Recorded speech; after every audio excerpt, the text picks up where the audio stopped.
السلام علیکم ورحمۃ اللہ وبرکاتہ۔ الحمد للہ الذی وکفی وسلام علی عباده الذین اصطفی، اما بعد فاعوذ باللہ من الشیطان الرجیم، بسم اللہ الرحمن الرحیم۔ رب اشرح لی صدری ویسر لی امری واحلل عقدۃ من لسانی یفقهوا قولی، رب زدنی علما وعملا، اللهم فقهنا في الدين، اللهم اجعل القرآن ربيع قلوبنا ونور صدورنا وجلاء أحزاننا وذهاب همومنا، اللهم إنا نسألك علما نافعا وعملا متقبلا ورزقا حلالا طيبا۔ کیا حال ہے آپ تمام کے؟ امید کرتی ہوں سبھی خیر عافیت سے ہوں گے۔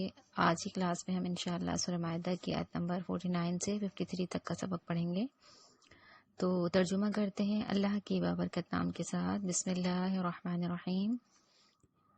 وَأَنِ احْكُمْ، اور یہ کہ آپ فیصلہ کریں، بینہم ان کے درمیان، بما اس چیز کے ساتھ جو انزل اللہ نے نازل کی، وَلَا تَتَّبِعْ، اور نہ آپ اتباع کریں، اہواءہم ان کی خواہشات کی، وَحَذَرْہم اور ان سے ڈریں، ان یفتنوک اس سے کہ وہ آپ کو بہکا دیں، عن بعض ما کسی ایسی بات سے جو انزل اللہ نے نازل کی، الیک آپ کی طرف، فَإِن تَوَلَّوْا پس اگر وہ روگردانی کریں، فَعْلَمْ تو آپ جان لیں، انما یرید اللہ تو صرف چاہتا ہے، ان یصیبہم یہ کہ پہنچائے ان کو ببعض ذنوبہم باسبب ان کے بعض گناہوں کے، وَإِنَّ اور بے شک کثیرا من الناس ہی اکثر لوگوں میں سے، لفاسقون البتہ نافرمان ہیں، افحکم الجاہلیتی کیا پھر فیصلہ جاہلیت کا، یبغون وہ چاہتے ہیں، ومن احسن اور کون زیادہ اچھا ہے، من اللہ سے، حکمن فیصلہ کرنے میں، لقوم اس قوم کے لیے، یوقنون جو یقین رکھتی ہے۔ یا ایھا الذین اے لوگو جو آمنو ایمان لائے ہو، لا تتخذوا اليہود نہ تم بناؤ یہودیوں کو، والنصارى اور عیسائیوں کو، اولیاء دوست، بعضهم ان کے بعض، اولیاء بعض کے دوست ہیں، ومن یتولہم اور جو کوئی ان سے دوستی رکھے گا، منکم تم میں سے، فانہ تو بے شک وہ، منہم انہی میں سے ہے، ان اللہ بے شک اللہ، لا یہدی القوم الظالمین نہیں ہدایت دیتا ظالم لوگوں کو۔ فَتَرَى الَّذِينَ بس آپ دیکھیں گے ان لوگوں کو کہ فی قلوبہم جن کے دلوں میں، مرض روگ ہے، یسارعون وہ دوڑ کر جاتے ہیں، فیہم ان میں، یقولون وہ کہتے ہیں، نخشا ہم ڈرتے ہیں، ان تصیبنا دائرہ اس سے کہ ہمیں پہنچے کوئی مصیبت، فعسى اللہ پس قریب ہے اللہ، ان یأتی یہ کہ جلد ہی لے آئے، بالفتح فتح، او امر یا کوئی اور حکم، من عنده اپنی طرف سے، فیصبحوا پس وہ ہو جائیں، علی ما اسروا اس پر جو وہ چھپاتے تھے، فی انفسہم اپنے نفسوں میں، نادمین پچھتانے والے۔ ویقول الذین اور کہیں گے وہ لوگ جو آمنوا ایمان لائے، اہؤلاء کیا یہی، الذین وہ لوگ ہیں جنہوں نے اقسموا باللہ اللہ کی قسمیں کھائی تھی، جہد ایمانہم پختہ قسمیں اپنی، انہم کی بے شک وہ، لمعکم البتہ تمہارے ساتھ ہیں، حبطت اعمالہم برباد ہو گئے ان کے اعمال، فاصبحوا خاسرین اور وہ ہو گئے خسارہ اٹھانے والے۔ یہاں پہ ہم نے اپنی ان آیات کا ترجمہ کیا، اب اس کی تفسیر کی طرف آتے ہیں۔ اللہ رب العالمین سورہ مائدہ آیت نمبر 49 میں ارشاد فرماتے ہیں، اور آپ صلی اللہ علیہ وسلم جب ان کا فیصلہ کریں تو اللہ کے نازل کردہ احکام کے مطابق کیجیے، ان کی خواہشات کی پیروی نہ کیجیے، اور اس بات سے ہوشیار رہیے کہ جو احکام اللہ نے آپ کی طرف نازل کیے ہیں ان سے یا ان کے کچھ حصے سے یہ لوگ آپ کو منحرف نہ کر دیں، اور اگر یہ ان باتوں سے اعراض کریں تو جان لیجیے کہ اللہ انہیں ان کے بعض جرائم کی سزا دینا چاہتا ہے، بلا شبہ ان میں سے اکثر لوگ نافرمان ہیں۔ اب دیکھیے اللہ تعالیٰ یہاں پہ کیا حکم دیتے ہیں، اور آپ صلی اللہ علیہ وسلم جب ان کا فیصلہ کریں تو اللہ کے نازل کردہ احکامات کے مطابق کیجیے، ان کی خواہشات کی پیروی نہ کیجیے، اور اس بات سے ہوشیار رہیے کہ جو احکام اللہ نے آپ کی طرف نازل کیے ان سے یا ان کے کچھ حصے سے یہ لوگ آپ کو منحرف نہ کرتے ہیں۔ جو یہود تھے ان کی آپس میں کسی مسئلے میں جو ہے وہ تھوڑا سا جھگڑا پیدا ہو گیا، نزاع کی صورت پیدا ہو گئی، تو جو ان کا ایک فریق تھا، ان کے بڑے بڑے علماء اور مشائخ اس میں شامل تھے۔ یہ لوگ اللہ کے نبی صلی اللہ علیہ وآلہ وسلم کی خدمت میں حاضر ہو کر کہنے لگے، اللہ کے نبی، آپ ہمارے اس جھگڑے کا فیصلہ فرما دیجئے، پھر اگر آپ ہمارا جو فیصلہ کریں گے ہمارے حق میں کر دیں گے تو ہم خود بھی اور اکثر یہود بھی ایمان لے آئیں گے، کیونکہ یہود کی اکثریت ہمارے ہی زیر اثر ہے۔ اللہ کے نبی صلی اللہ علیہ وآلہ وسلم نے ایسے رشوتی اسلام کو قبول نہ کیا اور ان کی خواہشات کی پیروی سے صاف انکار کر دیا۔ اسی دوران یہ آیات نازل ہوئیں، یعنی اپنے مطلب کے لیے کہ ہمارے حق میں فیصلہ ہو جائے گا تو ہم آپ پر ایمان لے کر آئیں گے، یعنی اے نبی آپ انصاف کو چھوڑ دیجیے، حق بات سے منہ موڑ لیجیے، ہمارے حق میں اگر آپ فیصلہ دے دیں گے تو اس کا فائدہ یہ ہوگا کہ ہم جو ہے وہ خود بھی ایمان لے آئیں گے اور یہودیوں کے اکثر لوگ اس بات پر ایمان لے کر آ جائیں گے اگر آپ ہمارے حق میں فیصلہ دے دیں گے تو۔ اللہ کے نبی صلی اللہ علیہ وسلم نے دیکھیے ایسے رشوت کو قبول نہ کیا۔ اللہ کہتے ہیں اپنی خواہشات کی یا ان کی خواہشات کی پیروی نہ کرو بلکہ اللہ کے احکامات کی پیروی کرو۔ تو اللہ نے یہی آیات اتار دی۔ اللہ تعالیٰ نے اس دوران یہ آیات اس لیے نازل فرمائی کہ کسی ایک فرد کا بھی اسلام لانا اللہ کے نبی کو انتہائی محبوب تھا۔ حالانکہ جب یہود کی پوری اکثریت کے ایمان لانے کی توقع ہو رہی ہو تو اللہ کے نبی اگر اللہ کے احکامات کو ماننے والے نہ ہوتے، رشوت کو قبول کرنے والے تو اللہ کے نبی خوشی خوشی ان کی اس مطالبے کو قبول کر لیتے کہ میں تو چاہتا یہی ہوں کہ زیادہ سے زیادہ لوگ ایمان لیں، لہٰذا میں یہ کام کر کے لوگوں کو اسلام کی طرف لے آتا ہوں۔ لیکن دیکھیے اللہ کے نبی نے بات نہ مانی، یعنی ایک بہت بڑے فائدے کے حصول کے خاطر اللہ کے نبی نے یہ نہ کیا کہ ان کی بات مان لیں۔ ہمارے لیے اس میں سبق کیا ہے؟ جو یہ واقعہ ہوا کہ یہود آئے اللہ کے نبی کو اپنے فائدے کے لیے استعمال کر رہے ہیں کہ ہمارے حق میں فیصلہ دے دیجیے، اللہ کے نبی انکار کر رہے ہیں، تو ہمارے لیے کیا سبق ہے؟ ہمیں یہ سبق ملتا ہے کہ حق پرستی کی خاطر اگر ہمیں کسی بہت بڑے متوقع فائدے سے دستبردار ہونا پڑ رہا ہے تو ہمیں اس سے بھی دریغ نہیں کرنا چاہیے۔ ہر قیمت میں حق بات پر ہی ہم نے قائم رہنا ہے۔ ہم کیا دیکھتے ہیں؟ دنیاوی فوائد، اچھا یہ فائدہ حاصل ہو رہا ہے، چلو کیا بات ہے، دین کو پس پوچھ ڈال دیتے ہیں، چلو قرآن و حدیث سے انحراف کر لیتے ہیں، منہ موڑ لیتے ہیں، پس پوچھ ڈال دیتے ہیں۔ لیکن یہ آیت، یہ نبی کا رد عمل ہمیں کیا سبق سکھا رہا ہے؟ لوگوں کتنا بڑا بھی فائدہ تمہیں نظر آ رہا ہو، کبھی حق سے دستبردار نہ ہونا، یہ نہ کرنا اچھا اتنی رقم مل رہی، اچھا اتنا فائدہ مل رہا، اچھا یہ شہرت مل رہی، یہ عہدہ مل رہا، حق بات کو پیچھے چھوڑ دو۔ اللہ نے یہ ہمیں سبق دے دیا، تمہیں ہر حالت میں ہر قیمت پر ہمیشہ حق پر ہی قائم رہنا ہے۔ جو حق ہے، جو سچ ہے، جو دین کی بات ہے، جو اچھی بات ہے، اسی پر قائم رہنا ہے، اور دنیاوی فوائد کی خاطر، تھوڑے سے فائدے کی خاطر اپنے خواہشات کی پیروی نہیں کرنی بلکہ اللہ کے احکامات کی پیروی کرنی ہے۔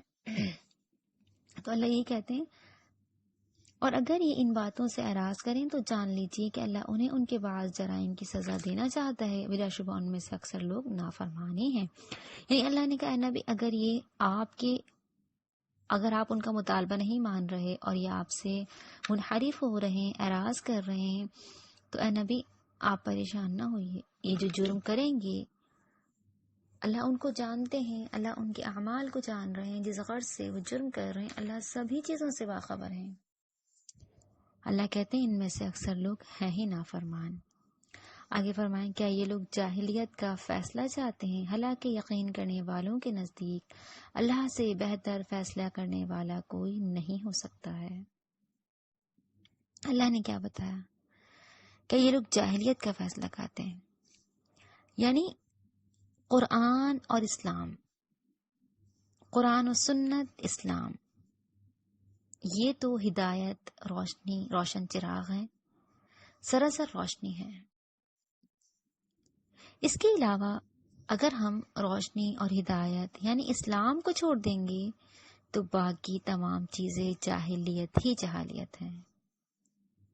یہاں پر جو جاہلیت کا لفظ آیا، افحکم الجاہلیتی میں جو جاہلیت کا لفظ آیا، تو یہ جاہلیت کا لفظ اسلام کے مقابلے میں بولا جاتا ہے، کیونکہ اسلام سراسر روشنی ہے، جبکہ جو جاہلیت ہے وہ اندھیرے ہی اندھیرے ہیں۔ اسلام ایسی روشنی اور ایسا علم ہے جو دنیاوی زندگی کے ہر پہلو میں بھی ہماری رہنمائی کرتا ہے اور اخروی زندگی میں نجات کی راہیں بھی دکھاتا ہے، جبکہ جاہلیت اس دنیا میں بھی انسان کو سرگرداں اور پریشان حال بنائے رکھتی ہے اور آخرت میں بھی عذاب علیم، دردناک عذاب سے دوچار کر دے گی۔ جو اسلام سے پہلے کا دور تھا اسے دور جاہلیت کہا جاتا ہے، اور اس کا اطلاق ان تمام رسوم و رواج پر ہوتا ہے جس کی وجہ سے کسی انسان کی جان و مال اور آبرو محفوظ نہ تھی۔ ہر انسان دوسرے کا دشمن اور خون کا پیاسا تھا، کفر و شرک عام تھا، انسان کی زندگی اس قدر اجیرن بن چکی تھی کہ ہر عقل مند انسان اس سے نکلنے کی فکر میں تھا، مگر اسے کوئی راہ نہ ملتی تھی۔ اور دور جاہلیت کے فیصلے سے مراد ہر وہ فیصلہ ہے جو بے انصافی پر مبنی ہو۔ آج کے دور پر بھی دور جاہلیت کا اطلاق ہو رہا ہے، کیونکہ لوگ اسلام آنے کے باوجود ان چیزوں کو اپنا رہے ہیں جو دور جاہلیت میں ہوا کرتا تھا۔ جس قسم کی فحاشی، بد کرداری، بے حیائی، گناہ کے کام، غرض کہ ہر طرح کی جو چیزیں دور جاہلیت میں ہوا کرتی تھی، اسلام آنے کے بعد، نبی آنے کے بعد، کتاب آنے کے بعد، اسلام ہمارے بیچ ہونے کے باوجود ہم ان راہوں پر نکل پڑے جو جاہلیت کی راہیں ہیں۔ اللہ نے بتا دیا اسلام سراسر روشنی ہے، ہدایت ہے۔ اسلام کے علاوہ جس راہ کو اپناؤ گے تو تم گمراہی کے راستوں پر نکل پڑو گے، سرگرداں اور پریشان حال تم پھرتے رہو گے، دنیا میں بھی اور آخرت میں بھی۔ یعنی جو انسان دین اسلام پر نہیں، جس کی زندگیوں میں قرآن و سنت نہیں، بھلا اس کی زندگی کیسے ایسی ہو سکتی ہے کہ وہ پریشان حال نہ ہو، وہ سرگرداں نہ پھرے۔ اسلام مکمل ضابطۂ حیات ہے جو ہماری زندگیوں کو سنوارنے کا ہمیں طریقہ اور سلیقہ سکھاتا ہے۔ دنیا بھی خراب کر رہے ہیں، اپنی آخرت بھی خراب کر رہے ہیں، دور جاہلیت کی چیزیں، دور جاہلیت کی احکامات، رسوم و رواج اپنے ہاں اپنانے لگے۔ جو پہلے کے دور میں تھا، کسی انسان کی جان و مال اور آبرو محفوظ نہ تھی، آج بھی یہی حال ہے۔ چاہے رشتہ دار ہوں، چاہے غیر رشتہ دار ہوں، چاہے اپنے ہوں، پرائے ہوں، چاہے پڑوسی ہوں یا غیر ہوں، کوئی انسان کسی کے ایذا سے محفوظ نہیں ہے۔ کوئی زبان سے تکلیف دے رہا ہے تو کوئی ہاتھ سے تکلیف دے رہا ہے، کوئی اپنے عمل سے تکلیف دے رہا ہے، کوئی خفیہ طور پہ تکلیف دے رہا ہے، کوئی منافقت کا لبادہ اوڑھ کر تکلیف دے رہا ہے، پر ہر طرح سے ہم مسلمانوں کو تکلیف دے رہے ہیں۔ اللہ کہتے ہیں المسلم اخو المسلم، مسلمان تو مسلمان کا بھائی ہے۔ ایک مسلمان ہونے کے باوجود، دین اسلام ہمارے بیچ آنے کے باوجود، جب کسی کا جان مال آبرو محفوظ نہیں، گھر سے باہر نکلے تو انسان کو یہ خوف رہتا ہے پتہ نہیں ہم دوبارہ زندہ واپس آئیں گے یا نہیں۔ جو حالات ہیں ہمارے معاشرے میں، جو چیزیں پھیلی ہوئی، جو جان و مال اپنی لے کر جا رہے ہیں، پتہ نہیں چور یا ڈاکو کب ہم سے یہ چیزیں چھین لیں، یہ حالات ہمارے ہو گئے ہیں۔ ہر انسان دوسرے انسان کا دشمن اور خون کا پیاسا ہو گیا۔ ایک ہی گھر میں لوگ، ایک ہی رشتے، آپس میں رشتے دار ایک دوسرے کے دشمن بنے ہوتے ہیں، ایک دوسرے کے خون کے پیاسے ہو جاتے ہیں۔ کفر و شرک بالکل عام ہو گیا ہے۔ دور جاہلیت میں عقل مند انسان اس سے نکلنے کی کوشش کیا کرتا تھا، مگر اس کے لیے راہ نہ تھی۔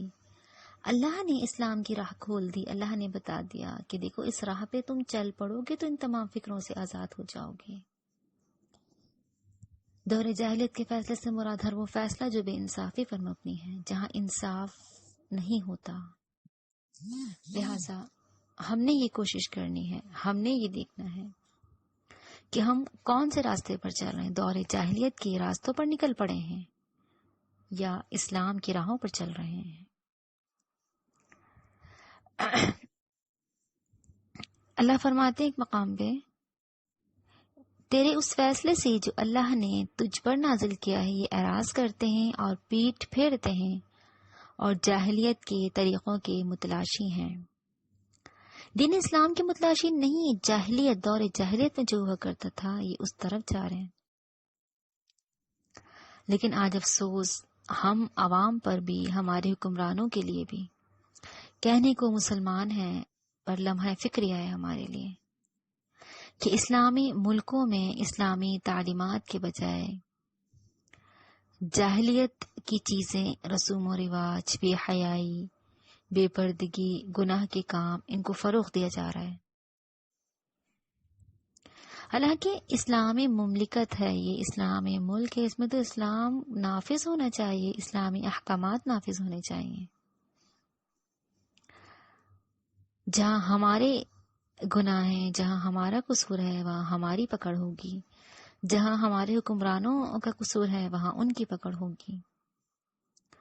ہم عوام اور ہمارے حکمران جو ظالم اور اسلام سے منحرف ہو چکے ہیں، ہم کیسے اپنے رب کو منہ دکھائیں گے کہ اللہ ہم تو اس ملک میں رہا کرتے تھے جہاں اسلام آ چکا تھا، تو پھر کیسے ہمارے ہاں دور جاہلیت کی چیزیں پنپ رہی تھیں۔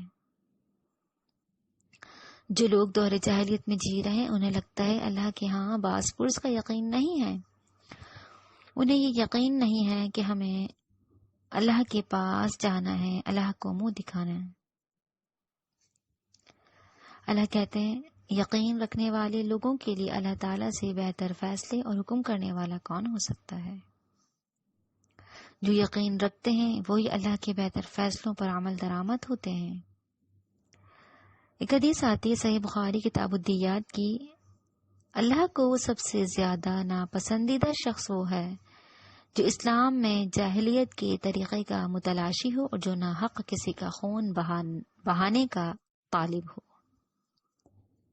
اسلام آنے کے بعد جاہلیت میں زندگی گزارنا یہ اللہ کو بالکل پسند نہیں، یہ ناپسندیدہ عمل ہے۔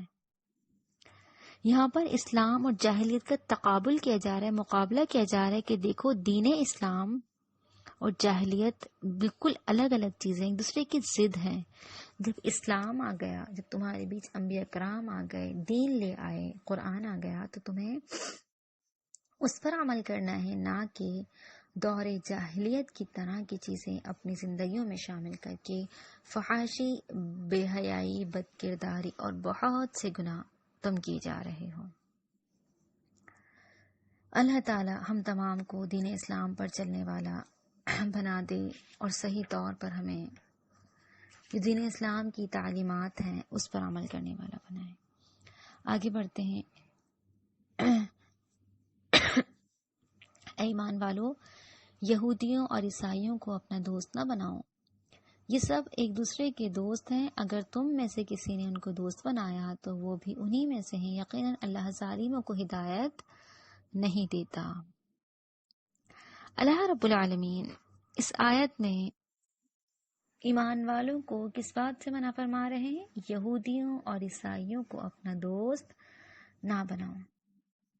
اللہ کہتے ہیں یہودی اور عیسائی کبھی تمہارے خیر خواہ نہیں ہو سکتے ہیں۔ اللہ نے فرمایا اس آیت میں جو ہدایت دی جا رہی ہے کہ یہود اور نصارہ کے آپس کے تو اختلافات ہیں ہی ہیں، ان دونوں فرقوں میں بہت سے اختلافات، دشمنیاں شدید ترین ہیں، لیکن یہ دونوں اسلام دشمنی میں اور بھی آگے بڑھے ہوئے، سب مل بیٹھ سمجھوتا کر لیتے ہیں، یعنی اپنے آپس میں نصارہ بھی دشمن، یہودی بھی دشمن، لیکن جہاں مسلمانوں کو نقصان پہنچانے کی، ان کو تکلیف دینے کی، انہیں دین سے منحرف کرنے کی باری آتی ہے تو یہ جو دشمن ہوتے ہیں یہ بھی آپس میں مل جاتے ہیں تاکہ مسلمانوں کو کوئی بڑا دھچکا لگے، کوئی بڑی تکلیف پہنچے، وہ دشمنی میں آگے بڑھ جاتے ہیں، آپس میں مل بیٹھتے ہیں اور سمجھوتا کر لیتے ہیں۔ اللہ بتا رہے ہیں دیکھو تمہارا ان میں سے کوئی بھی حقیقی اور قابل اعتماد دوست نہیں ہو سکتا، ان کو اپنا خیر خواہ نہ سمجھو، لہذا ان سے تم محبت کا رشتہ قائم نہ کرو، یعنی ان کو اپنا خیر خواہ نہ سمجھو اور نہ ہی دوستی کے قابل سمجھو کہ تم ان کے دلی دوست بن جاؤ۔ ہم نے پہلے سورہ آل عمران میں بھی اس کو تفصیل سے پڑھا تھا کہ انہیں اپنا دلی دوست نہ سمجھو، انہیں اپنا خیر خواہ نہ سمجھو۔ ہاں، بعض اوقات ایسے معاملات زندگی میں پیش آ جاتے ہیں کہ دین اسلام پر لوگوں کو قائم رکھنے کے لیے، کسی بڑے فتنے سے بچنے کے لیے ظاہری طور پر اگر جو ہے وہ دوستی کو قبول کر لیا جائے، لیکن حقیقی دوست دل سے نہ سمجھے، دلی دوست سے اللہ نے منع فرمایا۔ جس طرح ہمیں کسی سے محبت ہوتی ہے، کسی کو اپنا دوست بناتے تو ہمارا ان سے دل کا تعلق ہوتا ہے، تو اللہ کہتے ہیں ان کو اپنا خیر خواہ سمجھتے ہوئے دلی تعلق ان سے قائم نہ کرو۔ ہاں، کبھی اگر ایسی کوئی صورتحال پیدا ہو گئی کہ تمہارا اظہار کرنا ضروری ہو گیا ہے دین اسلام کی خاطر، مسلمانوں کو نقصان سے بچانے کی خاطر، یا اور بھی بہت سی چیزیں آتی ہیں، تو اس صورت میں تم جو ہے وہ ان سے اظہار کر سکتے ہو، پر کبھی انہیں اپنا دلی دوست نہ سمجھنا اور نہ ہی قابل اعتماد انہیں اپنا دوست سمجھنا اور نہ ہی انہیں خیر خواہ سمجھنا۔ اللہ کہتے ہیں یہ وہ لوگ ہیں جب بھی انہیں کوئی موقع ملتا ہے نا، تمہیں نقصان پہنچانے میں کوئی کسر اٹھا نہیں رکھیں گے۔ اللہ کہتے ہیں جو ان سے دلی دوستی رکھتا ہے، محبت کا دم بھرتا ہے، ایسا شخص دراصل مسلمان نہیں ہو سکتا، وہ تو پھر کافروں کی لسٹ میں شامل ہو جائے گا نا، ان کا فرد سمجھا جائے گا، کیونکہ دل سے محبت تو جن کو ہم اپنا ہمدرد سمجھتے ہیں، جن سے ہمارا دل کا رشتہ ہوتا ہے، جو ہمارے محبوب ترین لوگوں میں ہوتے ہیں، ان سے ہم دل سے محبت کر رہے ہوتے ہیں، تو اللہ کہتے ہیں اگر تم ایسے لوگوں کو اپنا دلی دوست بناؤ گے تو تمہارا شمار بھی انہی لوگوں میں ہو جائے گا۔ اللہ بتاتے ہیں ایسے لوگوں کو راہ راست نصیب نہیں ہو سکتی، اور تمہیں ایسے لوگوں سے بھی محتاط رہنا چاہیے، تم ان کے ساتھ ایسا دوستانہ تعلق قائم نہ کرو۔ فرمایا اگر تم میں سے کسی نے ان کو دوست بنایا تو وہ بھی انہی میں سے ہے، یقیناً اللہ ظالموں کو ہدایت نہیں دیتا۔ اللہ کہتے ہیں اگر تم نے ان کو اپنا دوست بنا لیا، دلی دوست بنا بیٹھے، تو تمہارا شمار بھی انہی لوگوں میں ہو جائے گا، یقیناً اللہ ظالموں کو ہدایت نہیں دیتا ہے۔ آگے بڑھتے ہیں، فرمایا آپ دیکھیں گے کہ جن لوگوں کے دلوں میں نفاق کا روگ ہے، وہ انہی یہود و نصارہ میں دوڑ دھوپ کرتے پھرتے ہیں، کہتے ہیں ہم ڈرتے ہیں کہ کہیں کسی مصیبت میں نہ پڑ جائے، ہو سکتا ہے کہ جلد ہی اللہ مومنوں کو فتح عطا فرما دے یا اپنی طرف سے کوئی اور بات ظاہر کر دے، تو جو کچھ یہ اپنے دلوں میں چھپاتے ہیں ان پر نادم ہو کر رہ جائیں گے۔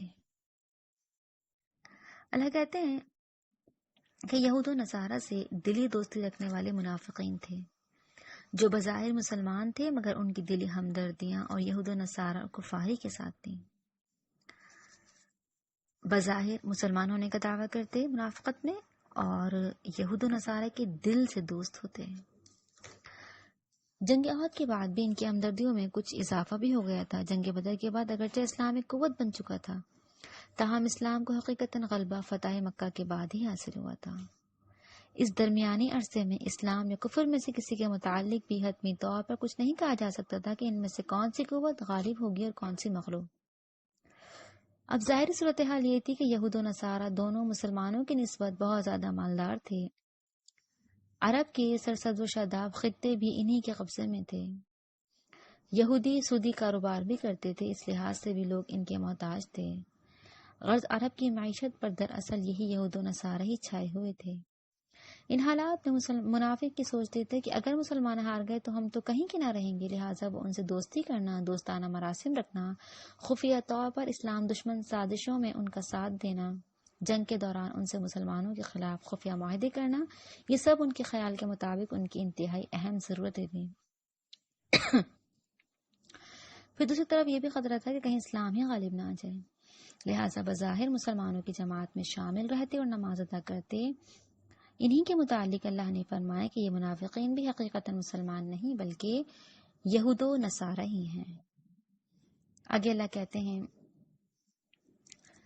وہ انہیں یہود و نصارہ میں دوڑ دھوپ کرتے پھرتے ہیں، کہتے ہیں کہ ہم ڈرتے ہیں کسی مصیبت میں نہ پڑ جائیں، ہو سکتا ہے کہ جلد ہی اللہ مومنوں کو فتح عطا فرما دے یا اپنی طرف سے کوئی اور بات ظاہر کر دے۔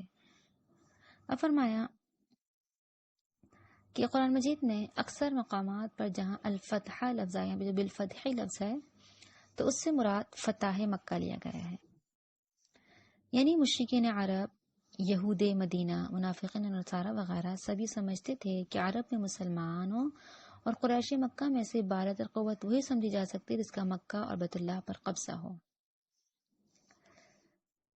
قریش مکہ کی ثروت اور سیاسی قیادت کا سبب یہی وجہ کعبہ کی تولیت تھی۔ اللہ تعالیٰ اس آیت میں منافقوں سے یہ خطاب فرما رہے ہیں کہ عین ممکن ہے کہ اللہ تعالیٰ ان قریب مسلمانوں کو فتح مکہ سے ہمکنار کر دے، اور فتح مکہ سے پہلے بھی ایسے حالات پیش آ سکتے ہیں جن میں منافقوں کے سب پول کھل جائیں اور وہ نادم و شرمسار ہو کر رہ جائیں، اور جو بات وہ دلوں میں چھپاتے تھے صرف یہ نہ تھی پتہ نہیں کہ کس فریق کو غلبہ حاصل ہوتا ہے، بلکہ یہ تھی کہ مسلمانوں کے پورے عرب کی مخالفت کے علی الرغم مکہ پر فتح حاصل کر لینا ناممکنات میں سے ہے۔ یہی وجہ تھی کہ وہ کافروں سے خفیہ ساز باز رکھتے اور اسے کسی قیمت پر چھوڑنے پر آمادہ نہ ہوتے تھے۔ اپنے فوائد کے لیے کافروں کے ساتھ دے ملے رہتے اور مسلمانوں سے بھی جو ہے وہ ایمان کا دعویٰ کرتے۔ اللہ کہتے ہیں تو جو کچھ یہ اپنے دلوں میں چھپاتے ہیں ان پر نادم ہو کر رہ جائیں گے۔ اللہ کہتے ہیں ایک وقت آئے گا کہ جو کچھ یہ کر رہے ہیں اس پر نادم ہوں گے، شرمندہ ہوں گے۔ آگے فرمایا علمان یوں کہیں گے کیا یہی وہ لوگ ہیں جو اللہ کی بڑی بھاری قسمیں اٹھا کر کہتے تھے کہ ہم تمہارے ساتھ ہیں؟ ایسے منافقوں کے اعمال برباد ہو گئے، انہوں نے بالآخر نقصان ہی اٹھایا ہے۔ اللہ کہتے ہیں ان کی جو منافقین ہیں، ان کی اسلام دشمنی پر جو خفیہ حرکات تھیں، ان سے جب مسلمانوں کو ان کے منافق ہونے کا شبہ ہونے لگتا ہے تو اللہ کی قسمیں کھا کھا کر مسلمانوں کو مطمئن کرنے کی کوشش کرتے ہیں کہ ہم تمہارے ہی ساتھ ہیں، اور ان یہود سے جو ہماری بات چیت ہوتی ہے وہ محض رسمی اور مروت کے طور پر ہوتی ہے۔ اور منافقوں کا دستور یہ تھا کہ ہر آڑے وقت میں مسلمانوں کو دغا دیا کرتے، بلکہ بعد میں قسمیں کھانے لگتے، اور اگر مسلمانوں کے ساتھ جنگ میں شامل نہ ہوتے تو بہانے تراشنے لگتے اور اپنے آپ کو سچا ظاہر کرنے کے لیے قسمیں کھانے لگتے۔ اللہ کہتے ہیں ان لوگوں کا دنیا میں تو یہ حشر ہوا کہ مسلمانوں کو بالآخر فتح نصیب ہوئی۔ مکہ فتح ہوا تو تمام قبائل عرب کو معلوم ہو گیا کہ اب اسلام ہی غالب قوت بن کر ابھر چکا ہے اور اب کفر اس کا مقابلہ نہیں کر سکتا۔ اس طرح منافقوں کی تمام امیدوں اور آرزوؤں پر اوس پڑ گئی۔ مسلمانوں کے سامنے پہلے ہی ناقابل اعتماد ٹھہر چکے تھے، لہٰذا حسرت و یاس کے سوا انہیں کچھ ہاتھ نہ آیا، اور آخرت میں اس لحاظ سے خسارے میں رہیں گے کہ مسلمانوں کے ہاتھ مل جل کر جو ارکان اسلام بجلاتے رہتے ہیں وہ سب ان کی منافقت کی وجہ سے ضائع ہو جائیں گے، کیونکہ انہوں نے یہ کام اللہ کی رضا کے لیے تو کیے ہی نہ تھے، وہ تو مسلمانوں سے مفادات حاصل کرنے کے لیے کر رہے تھے، وہ مفادات حاصل کر چکے ہیں۔ باقی جو مسلمانوں سے غداری کرتے رہے اس کے عوض انہیں دوزخ کے سب سے نچلے درجے میں عذاب دیا جائے گا۔ اللہم لا تجعلنا منہم۔ منافقت کا یہاں پہ بتایا جا رہا ہے۔ ہمارے اندر بھی منافقت پائی جاتی ہے نا، منہ پہ کچھ، پیٹھ پیچھے کچھ، دل میں کچھ۔ اللہ کیا بتا رہے ہیں؟ دنیا اور آخرت میں ان کے لیے حسرت و یاس ہے۔ جو مسلمانوں کے ساتھ مل کر ارکان اسلام بجلا رہے ہیں نا، منافقت کی وجہ سے سب کا سب ضائع ہو جائے گا، کیونکہ وہ یہ کام اللہ کی رضا کے لیے نہیں کر رہے، وہ مسلمانوں سے مفادات حاصل کرنے کے لیے کر رہے ہیں تاکہ ان کو مفاد حاصل ہو جائے۔ ان کی نیت تو ثواب حاصل کرنا نہیں ہے۔ مسلمانوں سے جو غداری کرتے ہیں اس کے عوض انہیں دوزخ کے سب سے نچلے درجے میں عذاب دیا جائے گا۔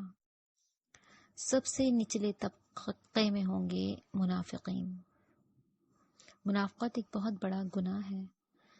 ہم شروع سے پڑھتے آ رہے ہیں، سورہ بقرہ کے آغاز میں ہی اللہ نے منافقین کا تذکرہ فرما دیا تھا، کیونکہ یہ بظاہر انسان اس کو گناہ ہی نہیں سمجھ رہا ہوتا، پر یہ گناہ بہت بڑا گناہ ہے جو اسلام کے دشمن لوگ کیا کرتے تھے۔ آج ہم اپنے رشتوں کے ساتھ مختلف صورتوں میں منافقت کو اپنا رہے ہوتے ہیں۔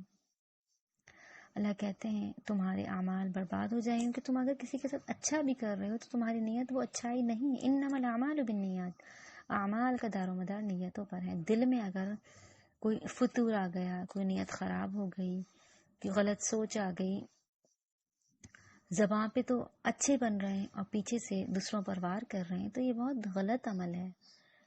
اللہ کو جواب دینا ہوگا، یہ گناہ کا کام ہے۔ اللہ سے دعا کرتے ہیں کہ اللہ تعالی ہمیں ایسی منافقت سے بچا لے۔ اللہ رب العالمین ہم جو بھی عمل کریں وہ ہماری ضائع نہ ہو۔ قیامت کے دن بہت سے لوگ ہوں گے جو بہت محنت کرنے والے ہوں گے دنیا میں، پر وہ خالی ہاتھ ہوں گے، نمازیں پڑھ رہے ہیں، روزے رکھ رہے ہیں، ارکان اسلام بجا لا رہے ہیں، پر منافقت کی وجہ سے اللہ کہتے ہیں ضائع کر دیے جائیں گے۔ حبطت اعمالہم کے لفظ آیا کہ ان کے اعمال ضائع کر دیے جائیں گے، فاصبحوا خاسرین، وہ خسارہ اٹھانے والوں میں ہوں گے۔ کیا ہاتھ میں رہ جائے گا؟ خالی ہاتھ ہوں گے۔ دنیا میں کوششیں محنت کر رہے ہیں، پر منافقت کی وجہ سے وہ اعمال برباد ہو جائیں گے۔ تو لمحہ فکر ہمارے لیے سوچنا ہے کہ آیا جو ہماری زبانوں پر ہے وہ ہمارے دلوں میں ہے یا نہیں، جو ہمارے دلوں پر ہے وہ ہماری زبانوں میں ہے یا نہیں۔ اللہ کو مر کر منہ دکھانا ہے، کوئی جانے نہ جانے ہمارے دل میں کیا ہے، پر اللہ تو جانتا ہے نا، جو ہماری شہرک سے بھی زیادہ قریب ہے، جو دلوں کے راز اور بھیدوں کا جاننے والا ہے، وہ کیسے بھلا نہ جان سکے گا۔ لوگوں کے آنکھوں پر تو ہم پردے ڈال سکتے ہیں، ان کو تو منافقت کے لبادے میں اوڑھ کر اپنی اچھائی دکھا سکتے ہیں، پر اللہ تو جان رہا ہے نا، کوئی جانے نہ جانے۔ اور مرنے کے بعد انجام تک وہ رب ہی پہنچائے گا، اسی کا فیصلہ ہوگا جنت میں جانا ہے یا دوزخ میں جانا ہے۔ تمہارے اعمال کے مطابق تو بھلا کیوں کر ایسے کام کرو۔ اللہ تعالیٰ مجھے اور آپ کو منافقت اور اس کے علاوہ دیگر جتنے بھی گناہ ہیں صغیرہ کبیرہ ان سے بچنے والا بنا دے، اور جہاں پر ہم گناہ کر رہے ہیں، غلطیاں کر رہے ہیں، اللہ تعالیٰ اسے درگزر فرما لے، ہم سے راضی ہو جائے۔ تو یہاں پر الحمدللہ ہماری ان آیات کی تفسیر مکمل ہو گئی۔ کلاس کو ختم کرتے ہیں، زندگی رہی اللہ نے چاہا تو پھر ملیں گے۔ آپ سب اپنا خیال رکھیے گا، دعا میں یاد رکھیے گا۔ اللہ حافظ۔ سبحانک اللہم وبحمدک، نشہد ان لا الہ الا انت، نستغفرک ونتوب الیک، وصلی اللہ تعالی علی خیر خلقہ محمد وآلہ وصحبہ اجمعین برحمتک یا ارحم الراحمین۔ السلام علیکم ورحمۃ اللہ وبرکاتہ۔